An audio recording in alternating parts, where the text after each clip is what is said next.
Hello and welcome to the Anomaly Presents podcast, the podcast about the genre movies that inspired a genre film festival. That's the Anomaly Film Festival this coming November 8th through 12th, 2023, Rochester, New York at the historic Little Theater. My name is Matt Knotts, and tonight we're going to talk about a movie that's something for everybody, I think. It's full of it's every genre mashed into one. You've got, oh my gosh, it's Cherry 2000. Yay! It's Cherry 2000. 2000 also the number of people that I think have seen this movie up until today. We're gonna change that. We're changing that. We need to change. It's a movie that I feel like is unsung. So we're gonna sing about it tonight. Is that how it goes? I don't know. Anyway, I didn't warm up. Yeah, you do not want me to sing. I thought this is a positive episode. Aaron's not here. Yeah, see, So we can't do that without Aaron. The four of us here, I'm relatively very sure upset. Only one of us could sing. I'm relying on you, Dan. I feel like you can probably sing. Cherry 2000. There it is. I love it. The love song from Cherry 2000. That's right. So let's get right to it. I'll introduce our podcastronauts as we delve into the world of Cherry 2000. We'll start with Megan Murphy. Hi, I'm Megan. I love this film. I love this film so much. I don't know why I've seen it so much, and some people don't know it exists, but this is where we're at. We're changing that tonight. Kristen Pelk Pacheco. Hello, everybody. This was my first time watching it. I liked it. That was good. It's a good time. And finally, Dan Howell. Yeah, my first time too. And what a delight. Welcome. Thank you. Welcome all. Come on in. Yeah, Thanks, we needed a palate cleanser after last week. Yeah. A little bit. If you're listening or watching chronologically, I should say, folks, we are live on YouTube and Twitch at the moment. Look for that. Keep an eye on our social media and you can come join the fun. I see we've got one person out there currently. I'm sure there'll be more as the time goes on. Hello, person. We're fun. It might actually just be me, though. In all honesty, I am watching us on the other monitor. Well, thank you. I feel welcome. It's Meg. So it's me. Welcome, Meg. Yay! Hi. So I love this show. let's What a talented, good-looking group of people. talented and attractive people, a lot of them. So let's get after it. Cherry 2000, a film that I don't know that a lot of people ever saw. It's a genre mashup kind of thing. There's film noir, there's western, there's post-apocalyptic. There's Melanie Griffith. There's a whole genre. Oh boy. A cave full of toaster ovens. My God, right? So many toasters. I was like, okay, I see where he's coming from. Yeah. You never know. The director of this film has had one of the wildest careers I've ever seen. It's Steve DeJarnett. I only bring it up because he co-wrote one of my all-time favorite movies, and it makes sense if you put it together with this one. The film Strange Brew. Are you guys familiar with Strange Brew? Are you? He co-wrote Strange Brew? He was one of the writers of Strange Brew. He has a very interesting credit list. And worldview. Also, was it? There was a lot of weird stuff on there. You should definitely look him up on IMDb. Yeah, it's fascinating. It's like you're looking at multiple profiles at once. Much like this film, they couldn't pick one genre. Much like his career, he couldn't pick one genre. He's just really into post-apocalyptic stuff, and then whatever you put around it as set dressing, and I love it. Yeah, it was great. If it's a Hawaiian shirt or a toaster, yeah, you never know.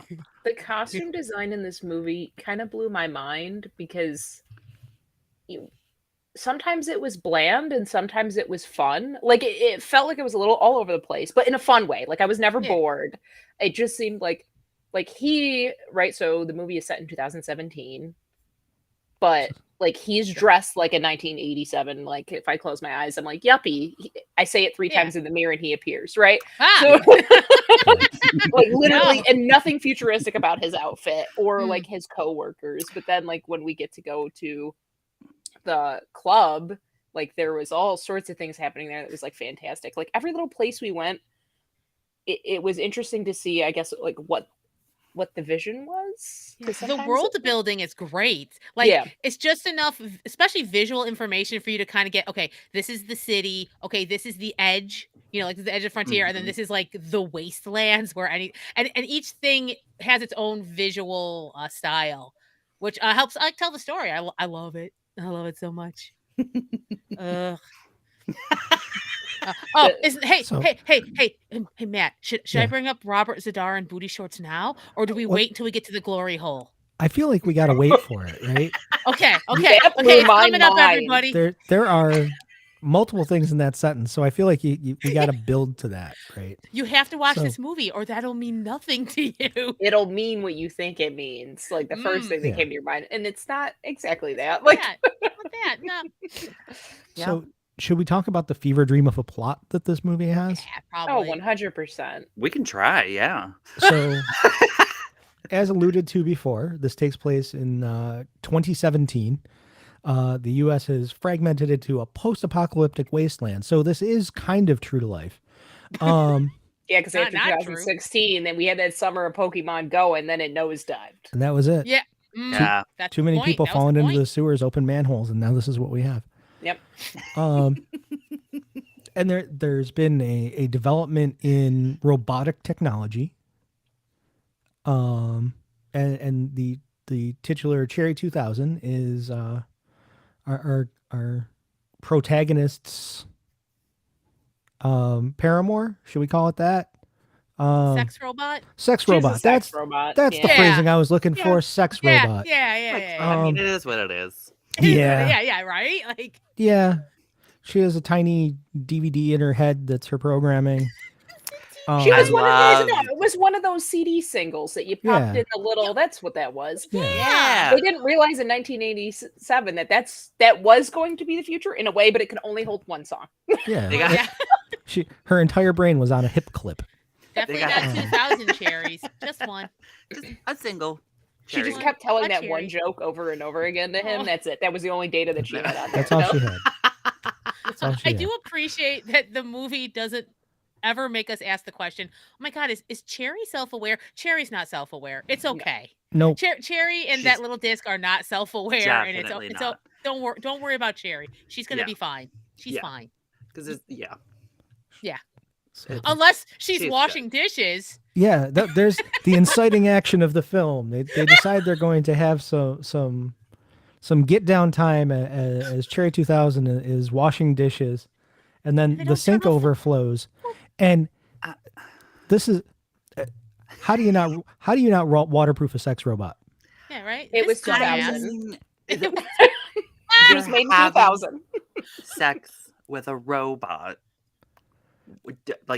Don't do it in a flooding kitchen. Not to be gross. I mean, but... I also kind of just probably don't recommend that in general for anybody. I don't. If you're just two flesh beings, turn off the sink. Just turn it off. And get back to it. And if your society is advanced enough to have a sex robot that is fully functioning as well as she is, why does the sink overflow still? How is that a technology they have not mastered?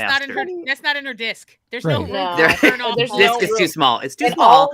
Turn off faucet is not in there. She didn't even cook that meal. That was a frozen Hungry Man meal because I made your favorite dinner. I made the saddest hamburger. It was a Hungry Man meal. Yeah. TV dinner.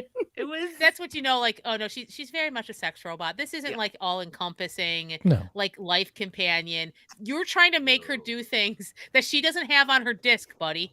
That's on you. Incredible. Yeah, she's not a wife. She's not a wife. She's barely functional at a lot of things, and she's not waterproof. And her main function is notoriously a damp activity. I do not understand any of it. It makes zero sense. Yeah. Maybe there's a reason that Cherry 2000s are hard to find. They took them off the market. Yeah. It rained. And That was the end of that. It took them all out. That's why do you think she's in a desert? Like they're in a desert now. Oh. Dry storage. Right, because it was the sexual equivalent of showering with a toaster.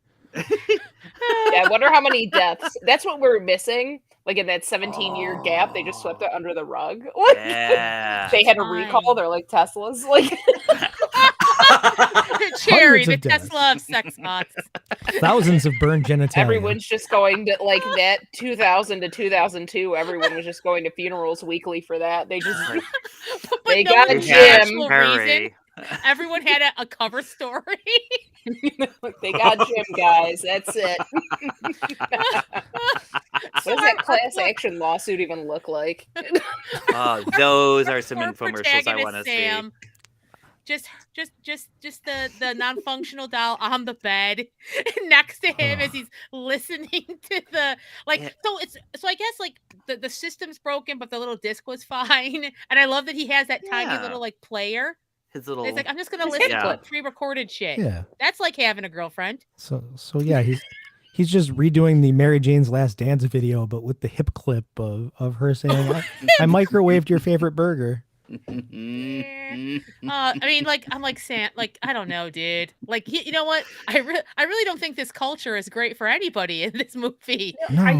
This is rough. Yeah, I think of the image because it's stuck in my mind where it's like him and her on the bed, and it just feels like so lonely.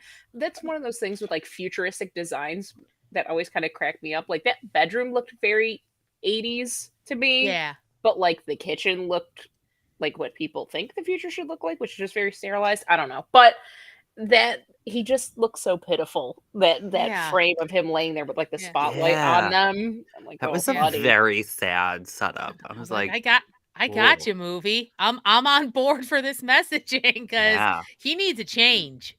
Yeah. I was like, oh man. Cherry 2000 walked so her could run. That's right. I mean, he's gonna hang out with his shitty bro friends. One of them is the guy that had Quado in him. They were. They were trying to negotiate. Not Quado. Yeah, like the guy, the host body for Quado. Yeah, he's an actor. He's done other stuff, but for me, it's like, oh look, it's the guy who had Quado. But it doesn't matter. This is my Quado, by the way. He's there negotiating, and like every slime ball, even in 2017 of the post-apocalyptic future, he's always trying to get around. Like when he's like, we'll discuss it later. No, he's very good at like, oh, this dude's a slime ball. Like you instantly get it. Instantly slime ball. Yeah, because I was like, oh, I hope they're not friends. I was like, oh, of course they're friends because he's the slime ball friend. Ugh, this guy is gross.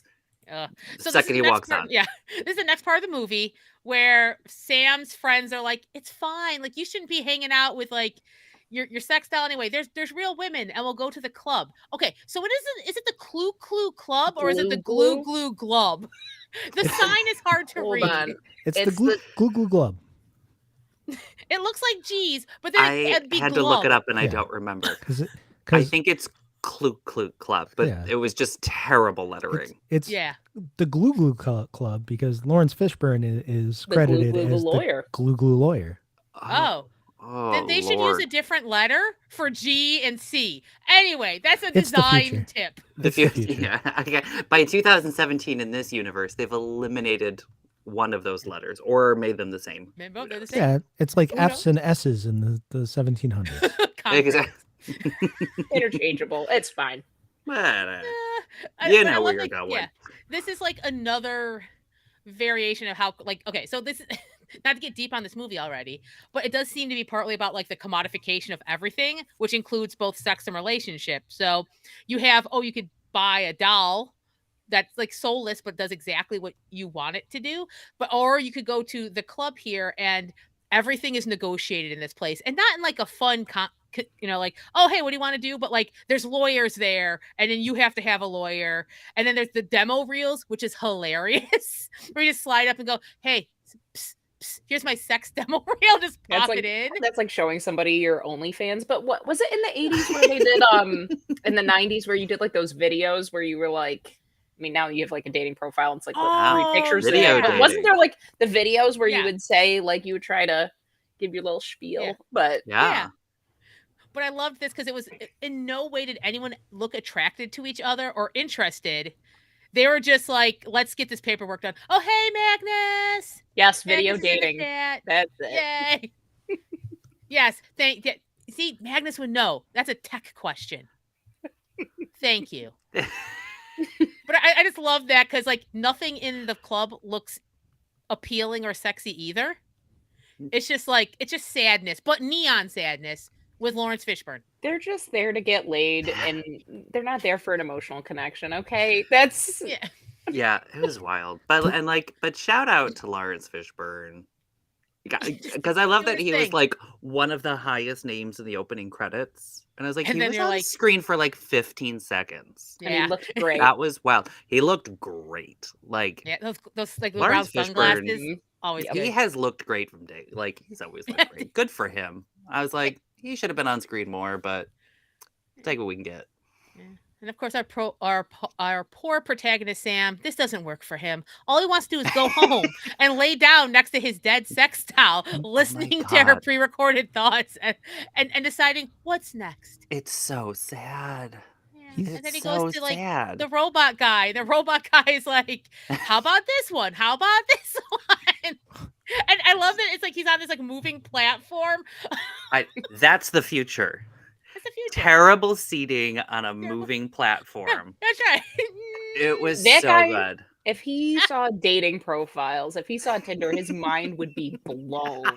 Could you imagine? Wait. I don't have to go to to the robot outlet and be depressed. I can just swipe and get an Uber. I can get them delivered direct to the house. No.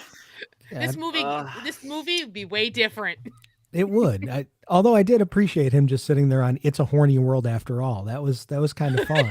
Like, it's more visual interest. I love these like different ideas of what is available in the future for companionship or just generals. It paints a very sad and lonely future, which I think is what the story is starting to be about. Like, for sure, yes. And why our I couldn't say dumbass protagonist. Listen, Sam, I'm sorry, man. You're kind of like some sort of like wet blanket fish. Like, you're not interesting, but that's okay. Interesting stuff's gonna happen around you because then he finds out that like, he finds out that there's a bunch of Cherry 2000s out in like the wasteland deserts.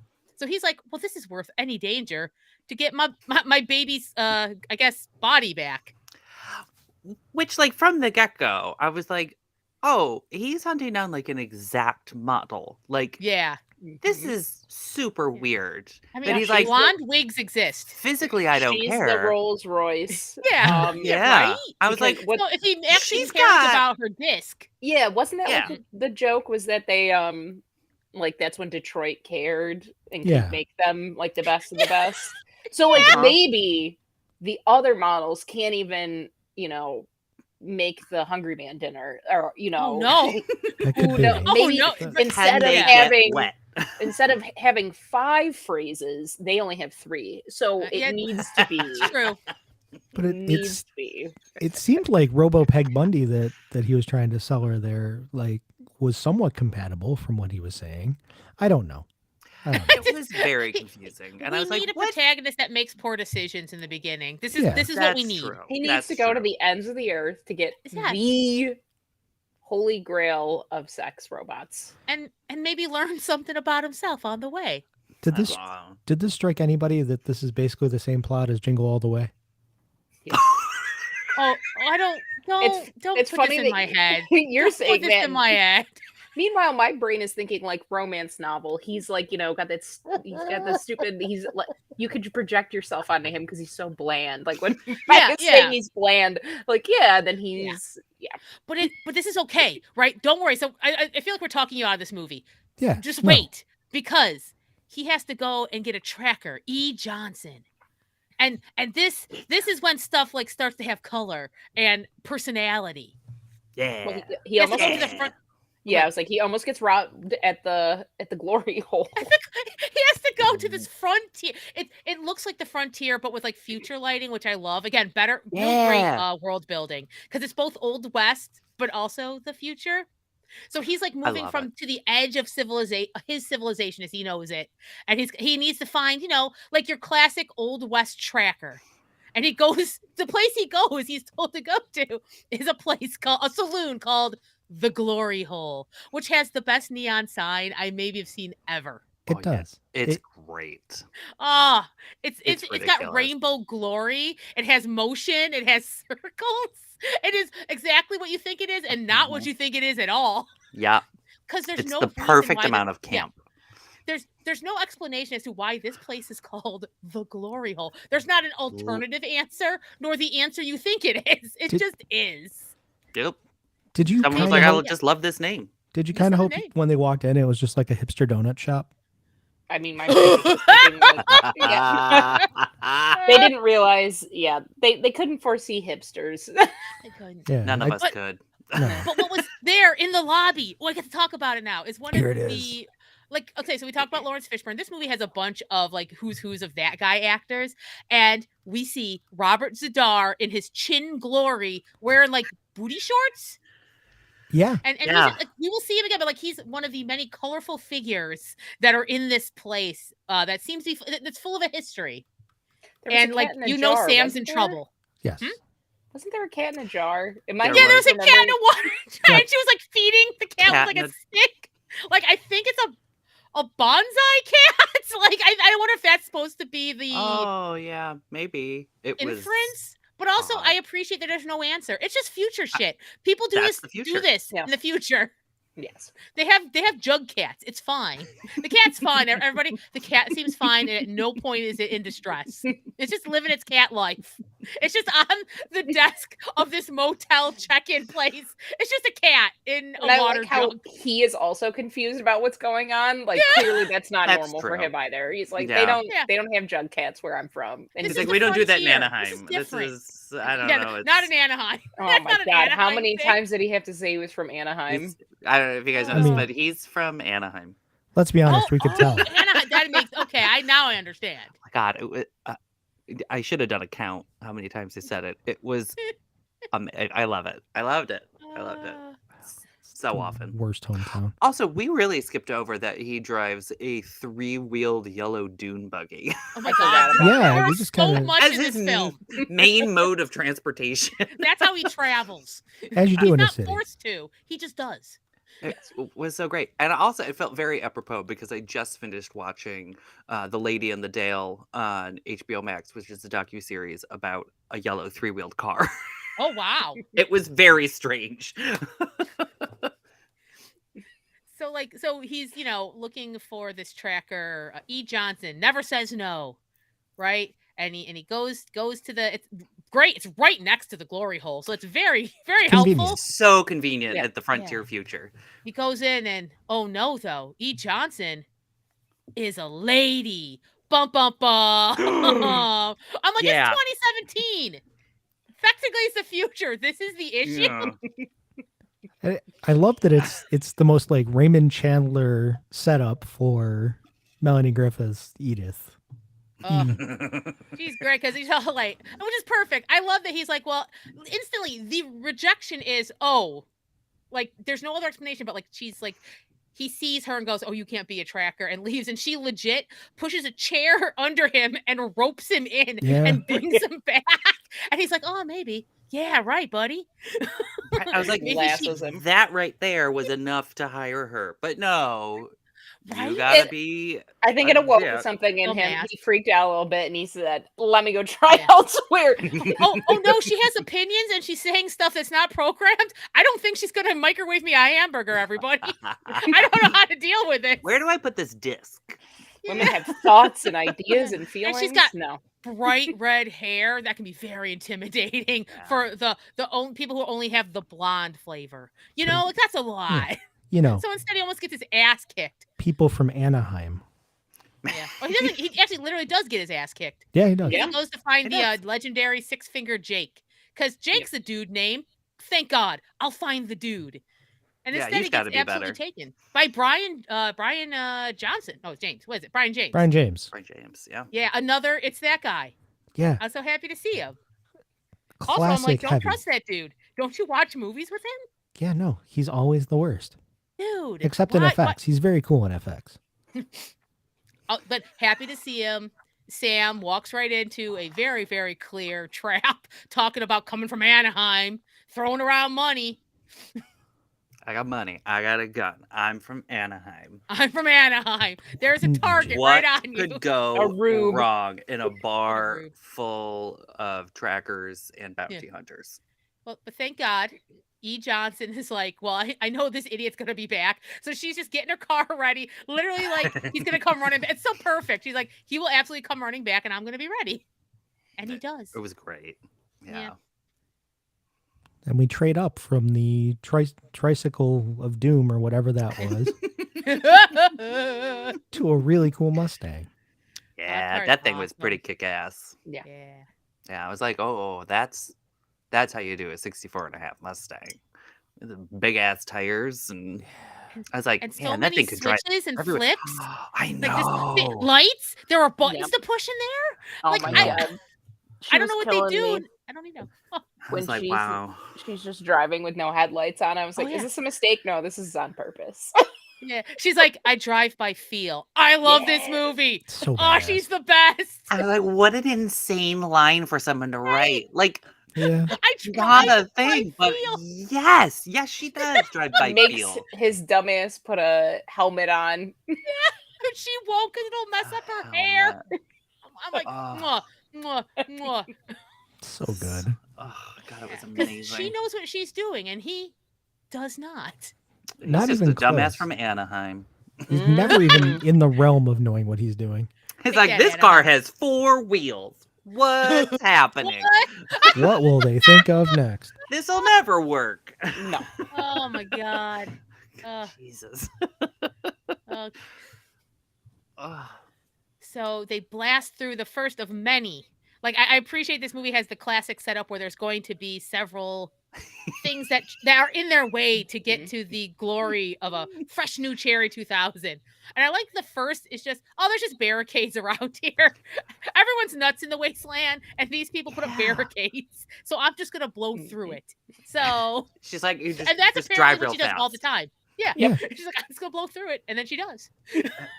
I was like, this is fascinating. You keep doing it, and they keep building them back. Like one of you at some point has to figure out a better solution here. Like they're doozers. They're doozers. Oh, they are doozers.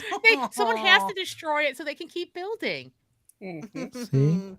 And there you go, Red. There. The whole thing. She does look like Red. This is Red. He's got almost the same hair. Extended universe Fraggle much. Like if she pulled it up. Yeah.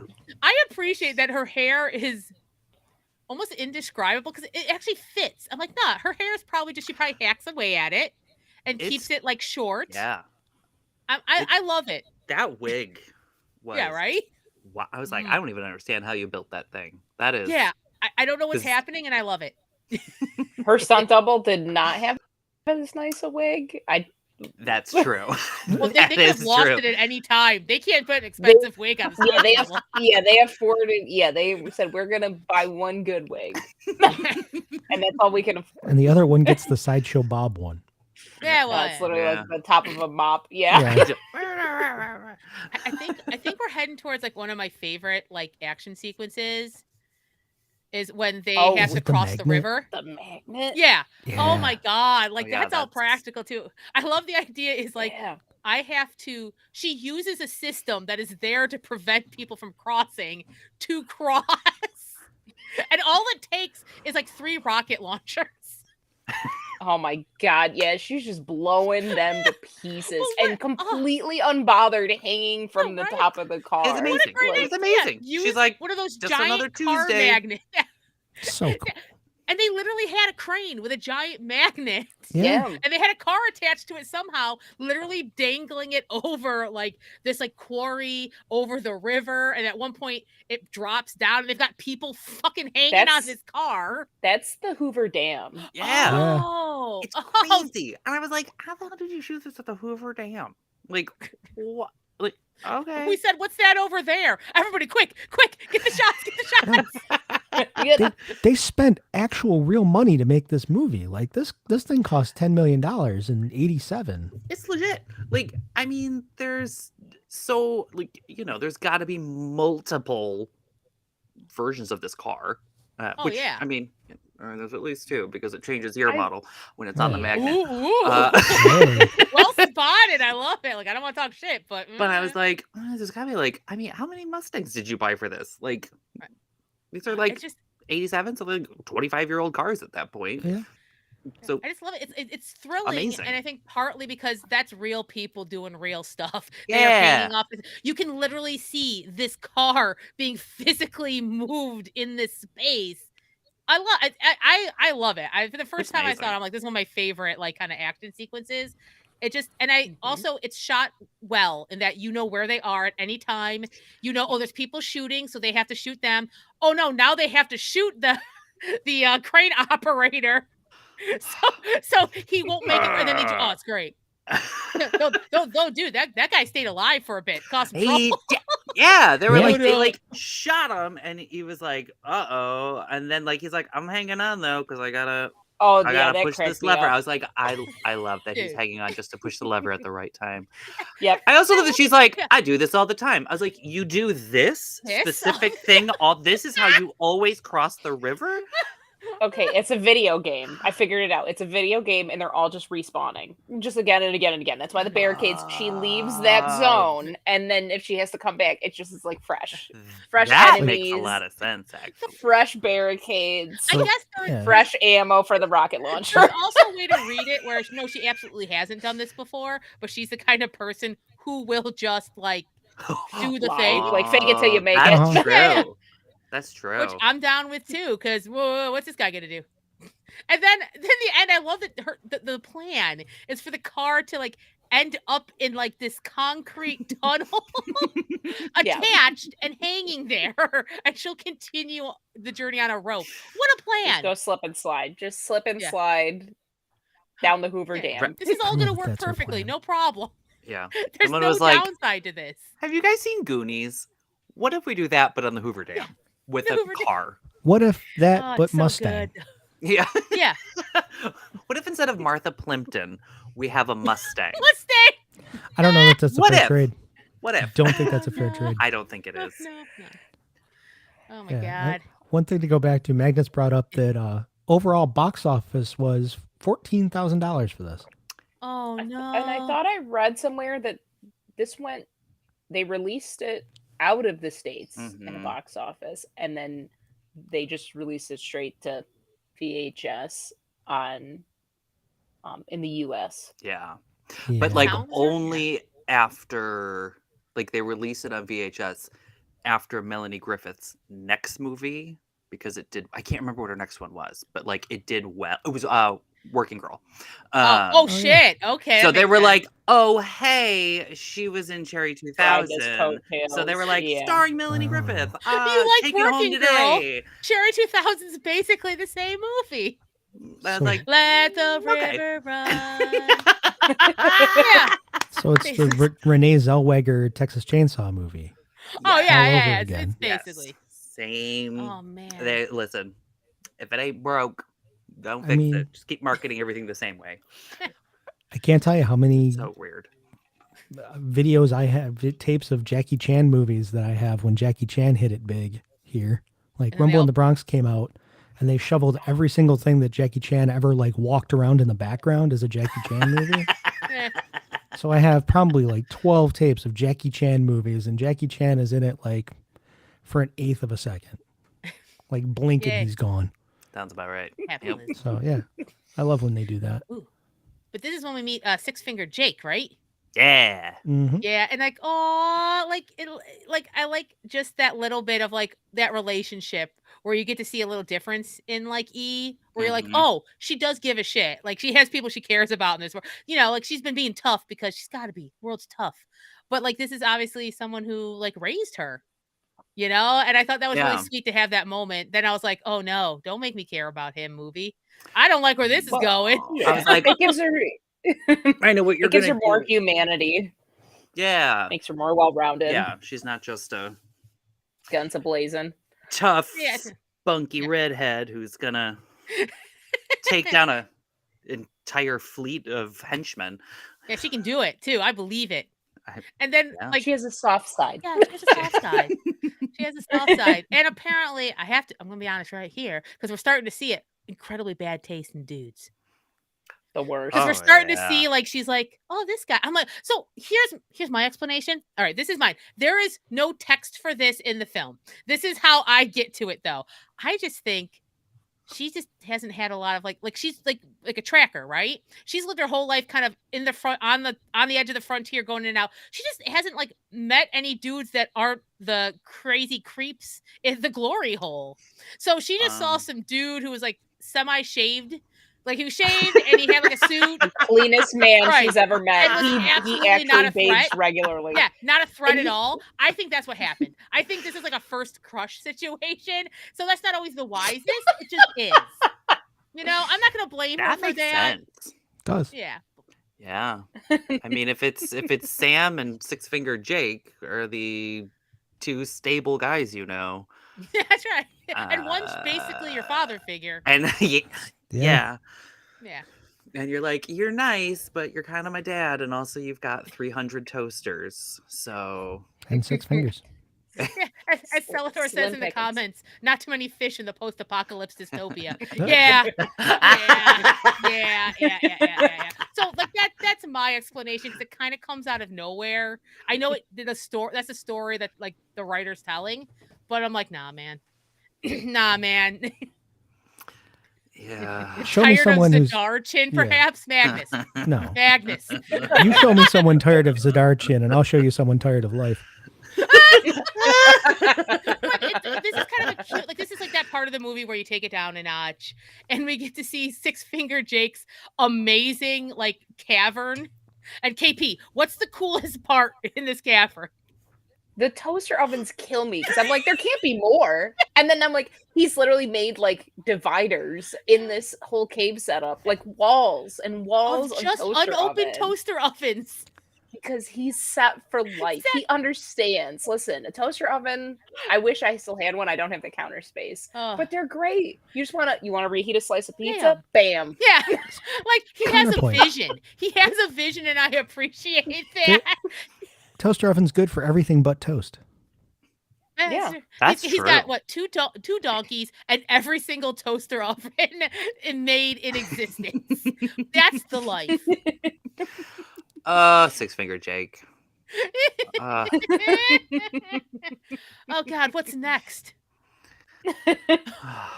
Money for nothing. Oh, and then she's all like, yeah, she's all nice. like, and then she's all like, Jake, what's it like in the cities?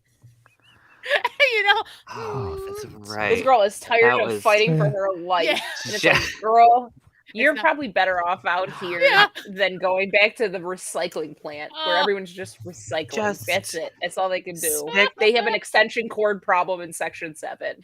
Oh my God. Yeah, there was a lot. Like, someone really thought that, like, you know what? I think in the future we're gonna have like a major industry in electronics recycling.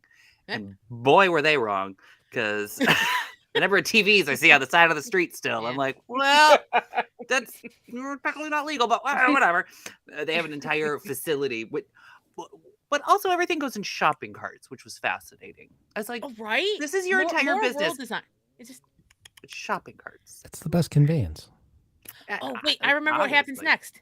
I forgot, because they have to get her car next? out of the freaking tunnel with water, and then they have to go out and they take on our next bad guys, the Club Med Death Cult, because that's when he gets bonked on the head and literally just wakes up next to a pool. I legitimately thought like there was a gap in the movie when I was watching it. I was like, cut it. You were like, did they cut it? Like, Dan, did you think there was like a sex scene there that they just cut? Like, and they were like, oh, okay. Did I look away and not realize it? Or in a fever dream, you passed out. You were bonked on the head. I love this whole section. I love this whole section. It takes the movie up another notch. I love Ginger. Her name's Ginger. She changed it to Ginger, everybody. So imagine wandering the post-apocalyptic wastelands trying to recover a new sex spot, and you meet an ex. And she lives in a cult. Wow. Your ex And she changed has her a lot of name and feeling. joined a Yeah. cult. Yeah, but she's like living her life now. So like maybe you should just listen. Oh my god, I love her. She's a mess, and I love her. She's dangerous as hell, and she's like my favorite. Yeah. She was great. I just kept wishing she was played by Leslie Ann Warren because, You know what? There was something about like her face which felt very, yeah, because at first I was like, oh my god, I was like, well, there's no way she's in this. And I'm watching it, and I was like, oh, but I really wish she was because she would have been great. and I think it's another like reflection of like what this movie is about, because it's about like what do you value in like a relationship and such. And you see these people who have decided we're just going to pretend everything's okay and kill people. And as long as we are given our little pods and we can wear our dresses and our little Hawaiian shirts, we'll just pretend everything's okay. And we will have a community that isn't really a community. It's a community up until like you fuck up. Or until you break. Got the murder wall. Yeah, and then you have your perfect. God, Tim Thomerson is such a great cult leader in this. So good. Because you understand it. He's magnetic. Yeah. He's got the energy. You're like, oh, I can follow this guy. Oh no, he's nuts. Oh no. I love it. I love the aesthetics. I love the little pods. I love that they have grills that they're grilling for dinner, and they all sit down like it's a luau. You know? I want a vacation there. This is only like a matter of degrees away from Margaritaville. We know this, right? Like, oh my god, absolutely. Yeah. This is the Jimmy Buffett death cult. Oh my god. Bahama is on it. Yeah, this is it's that Kyle Kinane joke about the saddest song in the world being Margaritaville, when you think about the fact that Margaritaville is just a restaurant in a strip mall in Omaha now. Oh man. Yep. Wow. It's that. But you know, with a guy with a compound bow who happens to be Tim Thomerson, which is there anything he doesn't make things better? I mean, he just has that energy. Like you understand instantly. Oh, I know why people follow him. Yeah. And even when he does like nut stuff, like, hey, put this bag on your head. And it's like, they could have just killed this guy. But instead he has him come to dinner, repeatedly says the wrong name, puts a bag on his head, and then, oh wait, I don't want a gun. I want like my bow and arrow. That's all nut stuff. And he makes the guy put the bag on himself. Right? And he's bad at it. Yeah.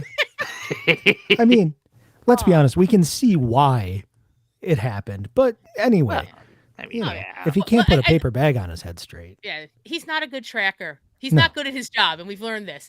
Yeah. But I also love that it just really sets up the, in a very quick way, like what the stakes are in that situation and how that's like, you know, and here's the thing. We know that Sam's grown a little. Because the earlier Sam might have taken them up on like, oh, living this like perfect life, and I maybe I can get a wife, and there's a part of him that might have bought into that, especially because they were like kissing up a little. Like she's all like, Ginger's all like, oh my god, he like really likes you. You know, I think, and you're the only one of the thinkers. Everyone else here is kind of, she says everyone else is kind of flaky, which is hilarious in a cult, but like. He's very much kind of like, you know, they're gassing him up a little, and he doesn't. Like, I'll give him that. Yeah. Yeah, he tries to find a way out, which, I mean. Which is that best part where he's like, I'm going to take on Robert Zadar. So he punches him, hits him in the head, and when Zadar falls over, he's confused. Like, I know I'm not strong enough. Yeah, there's a knife in his back from E. You're yeah, that cracked me up. Yeah, because it cracked me up as soon as he fell. There was a whole knife. I was like, "Oh, damn!" If you're gonna punch, she was lying in wait. Yeah. Fair. Why are you gonna punch Zadar in the face? If you're gonna punch him anywhere, why the face? Right. That's where he's. This man has never been in a fight in his life. And I'll tell you, there's a little more growth from Sam. We learn when Jake's there and he learns that they lost one of the burrows. That they got shot. That is when he takes the gasoline and decides he's going to burn the place down. Not before. Yeah. It's not anything else. It's when he learns that like one of the burrows died. He was like, "Well, I'm burning this place to the ground." I was like, and "Get makes it, their escape harder." Get it, Sam. I'm like, "Good for you," because I am in. Fuck this place and its bees. Bee? Like what? Like bee? Like I just love that. That's big another Wicker odd Man element. vibes, Right? Man, Not don't the trust cults bees. with bees, man. Ah! Oh my god. Does cults love bees? I guess so. Because I mean, bees are like great workers. They have their queen. They just be hustling. And from our time of studying cults during the beginning of the pandemic, cults want productive people. Yeah. Okay, they don't want idiots. With a queen, which is almost foreshadowing. Yeah. Yeah, good for her. I'll get into it more, but Good like for also her. good for her. I'm a big fan. Yeah. Oh yeah. Also, Salvador, I agree. I also thought the cult was cannibalistic, but I wasn't 100% sure. Oh, interesting. And they are cooking meat, and we do not see them hunting at any point except people. Oh dear. I do like that because that fits. That absolutely fits. That would make sense. Yeah. Also, ominous apiary is maybe the best password I've ever seen in my life. So if you're using that, oh my god, this movie. I can't tell everybody that's not proper password security. it's all right. I put a 1 on the end of it. It's fine. Yeah. 1, 2, 3, 4, 5. I'm covered. And the I is an exclamation point. Nailed it. What I love about this movie is like it puts its foot on the gas and never lets up. Because I'm trying to figure out what happens next. This just goes pa-pump, pa-pump, pa-pump. Because then they're going to the turtle guy's place. I'm forgetting his name. Yes. Snappy. Snapper. Yeah. This is funny. I go turtle guy. I couldn't remember Snapper. And then they kill me with like the standoff, or it's like gun to gun to gun, and then it's one of my favorites. Anytime someone does that, I'm like, yeah. And I love that as we go farther in the desert, we've hit Las Vegas. And I love like the all the stuff that's buried up until like the giant showgirl statue's like waist. They're just stretching out like it's a weird reverse Osmandius. It's not the feet that are left. It's just the arms and the arms. Yeah. Ooh. Yeah. That was really cool. Like, what a visual. They didn't have to go that hard, and they did. No. What was driving me wild, like when he woke up at the cult with the pink dice shirt on. Oh my god, the best shirt. I don't know what it was in the set design. I was like, why is this reminding me of Fallout New Vegas? And I haven't played that in a long time, but Vegas, post-apocalyptic, all that stuff. And then when I saw the whole Vegas stuff, I was like, maybe I was onto something. Hell yeah, you were. Hell yeah, you were. I would not be surprised if this inspired a lot of people low key. Because just like the visualness, the visuals of it are very striking and unique. Yeah. Yeah. It really is stunning. I mean, for this much, because I always say anytime there's a desert film, it can get real boring real fast. But they do such a good job setting these scenes that just look amazing. Oh yeah. And then we get betrayal. Damn it, Snapper. If you can't trust an old dude who has like a 20-year-old woman doing stuff for him, who can you? Who can you? Oh, I can't believe Jake went down that way though. This piece of crap, Snapper. That was he threw him under the bus. That was rough. And I love that Sam, that actually hit. Like at this point, he's infested. You know. I also love that now we have planes. Now our amazing tracker E is gonna fix a whole plane. She's gonna fix a plane and we're gonna take to the skies. Don't worry, she's Sam. Rolling up them. I'm gonna do it. He's like, no. Listen, she's been doing all of this stuff the whole time. I don't know why he's still doubting her. Like he's like, you can't fix a plane, and she's like, I literally jumped off a car that was hanging from a magnet while shooting people over the Hoover Dam. I could probably fix a plane. Yeah, dumbass. Where are you from? Oh, Anaheim. Anaheim. Your dumb Anaheim ass out of here. That just reminded me. I wrote the note. The yuppie knows how to handle an Uzi because I forgot that she just hands him a gun and he just lights everyone up like in that Hoover Dam scene, and it blew my mind. I was like, okay. You know what? This city life is tough, and the corporate life is rough. That recycling facility. Things get nuts. He was just ready. Return your carts. Awesome. Push your cart all the way into the corral. And then I love that we have they're just gonna take off in the plane, and Sam is like, he's dead. like Jake's dad, and she's like, fuck this shit. I am going to kill them all. The hell with this, But then God, what was the thing? There was what? Oh, we forgot. Jake had brought the little disc player that had gotten kind of lost in the whole, right? Saying, they're having a moment, and then because she didn't give it back. He's freaking out that he didn't know where it was, and she's lying to him, and then they're getting a little hot and heavy. Yep. Which I will say this, it reminded me of that article that's been going around a ton, like that everyone is beautiful and no one is horny, and I was like, this movie's a good example of that. Look at that. Like, if this movie was made now, they would have been very chaste, even though the whole thing is about a sex robot. Like, right. Okay, because you have so they're dealing with she's gone back into this is just a job mode, Oh well, yeah, no, because as soon as she hears the voice, it's like, oh, it's real again, because she had heard she was sleeping in the beginning and he was listening to it. Yep. She was kind of ragging on him, which justified, because come on, dude. I mean, same girl. Come on, dude. Oh, and he was listening to the naughty bits when she was taking a nap. Right? I forgot about that. I'm like, it wasn't. It wasn't the I made your favorite dinner in the desert. She's not just a sex robot, and he is like, oh no, not from what I heard, buddy. Sounds fake, but okay. Sure. Do you like that? I don't think she was eating up a Hungry Man dinner. No. She was eating up her Hungry Man.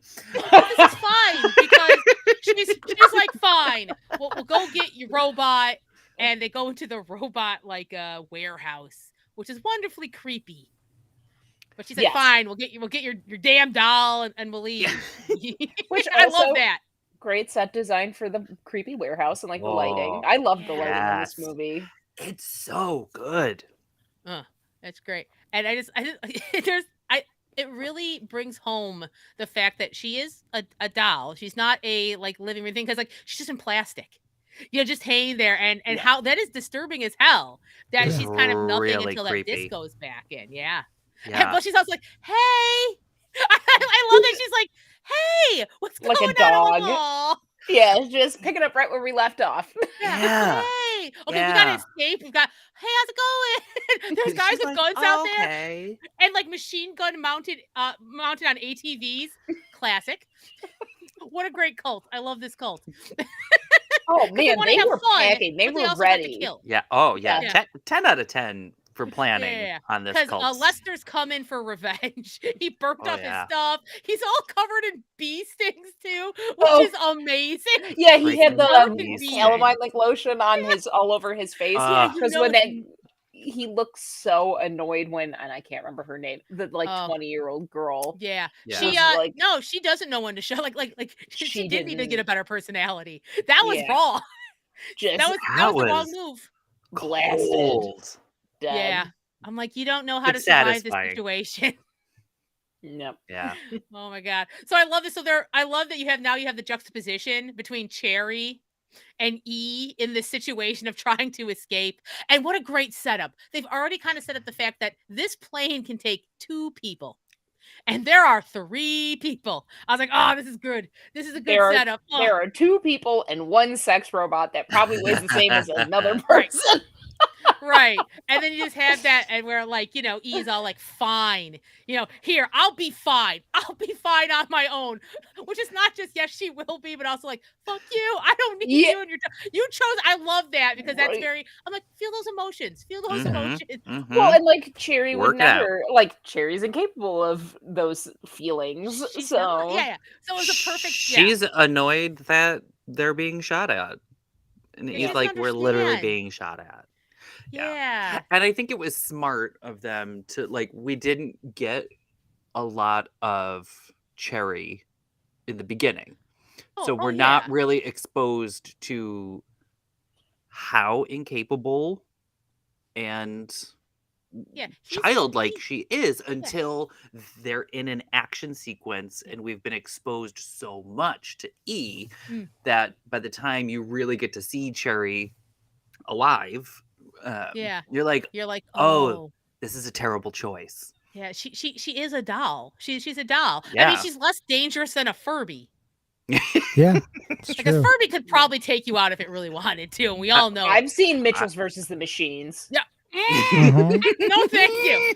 But then you have that. Then you have like Sam realizing that, and it's almost a cold thing to say. If again, I thought Cherry was aware because he's like, "Will you get me a Pepsi?" Lands the plane, leaves her.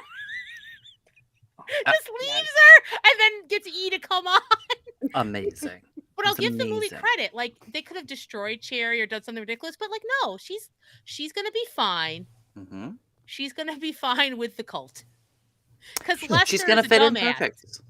and decides to try to grab onto the plane for some reason. When has that ever worked? When? So he does land into worked?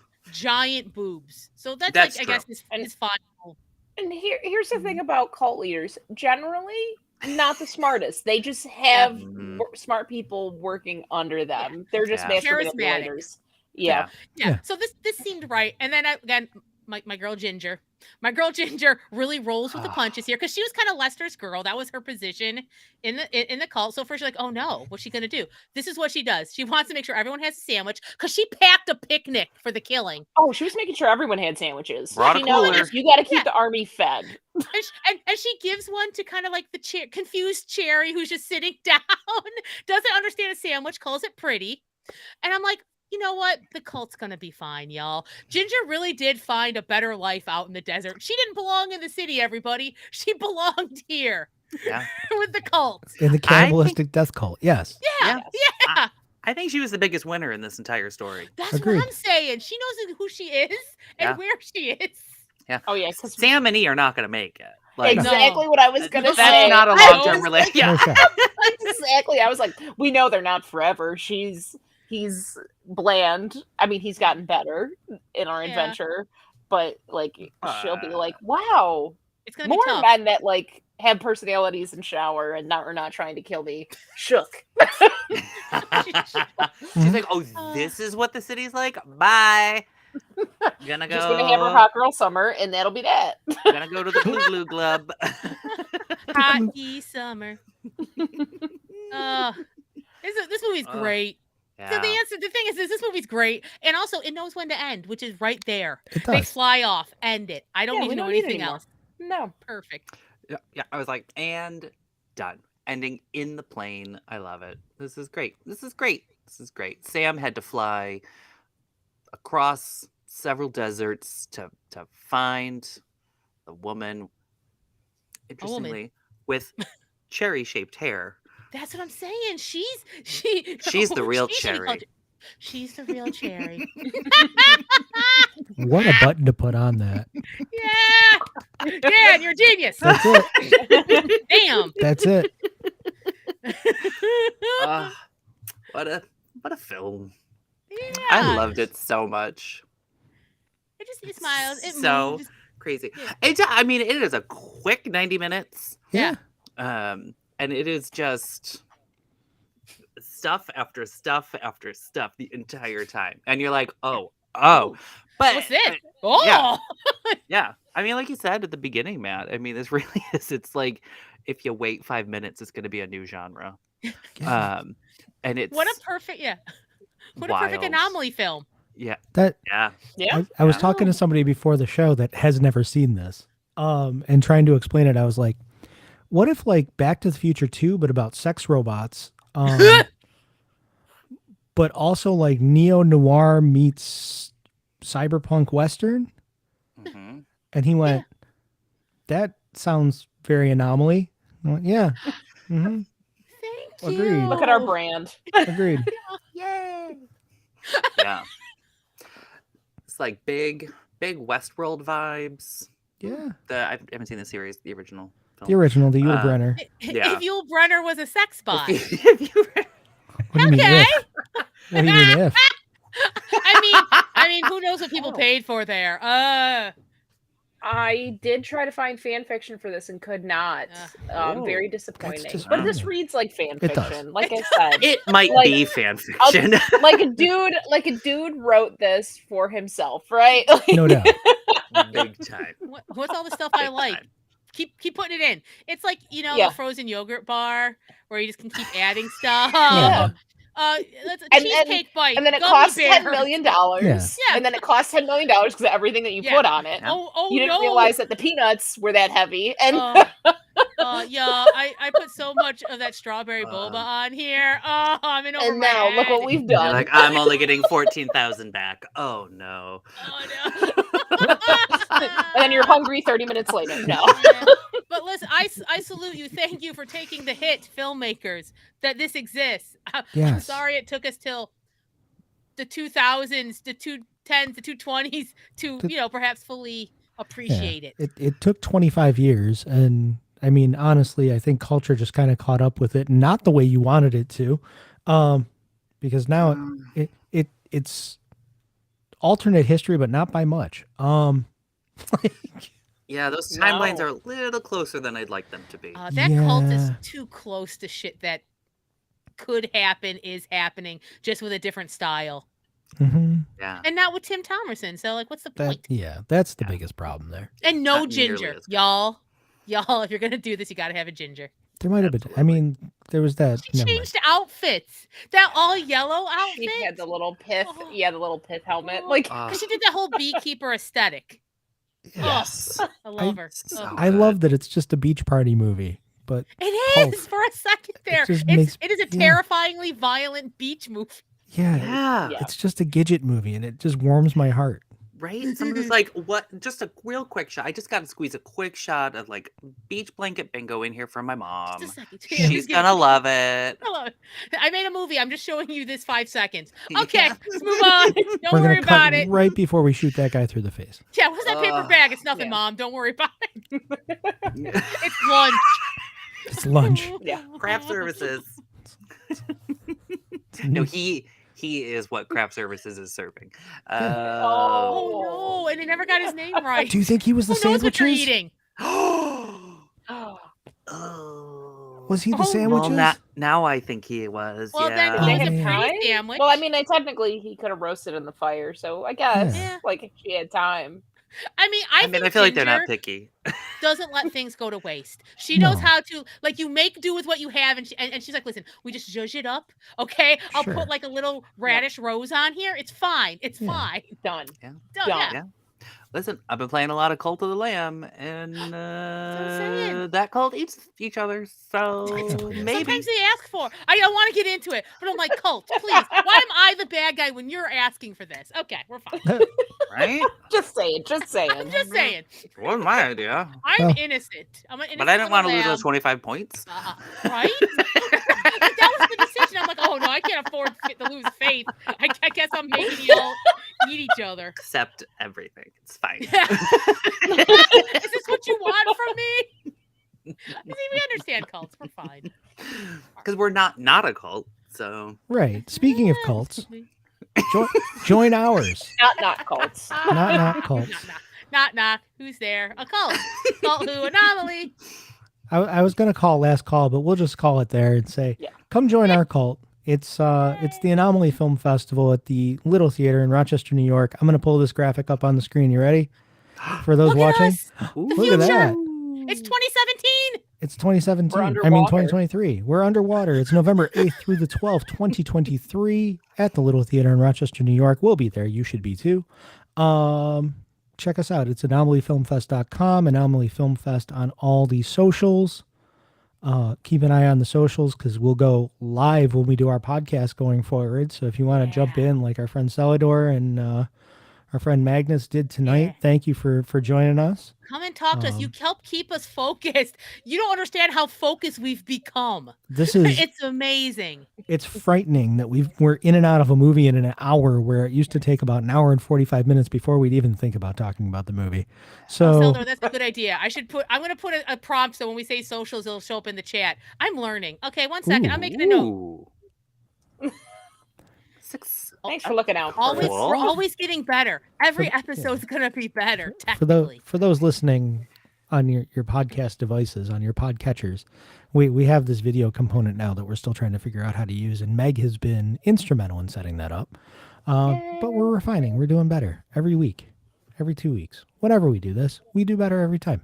So thank you for joining us in playing with watching. Thanks for hanging out. Boy, howdy. Yeah. It's a good movie. Anyway, thanks for being here. This has been the Anomaly Presents Cherry 2000 podcast. We have been the Anomaly Presents Podcastronauts. Thank you very much for joining us, and we will see you next time. Bye. This has been a presentation of the Luchador Podcast Network.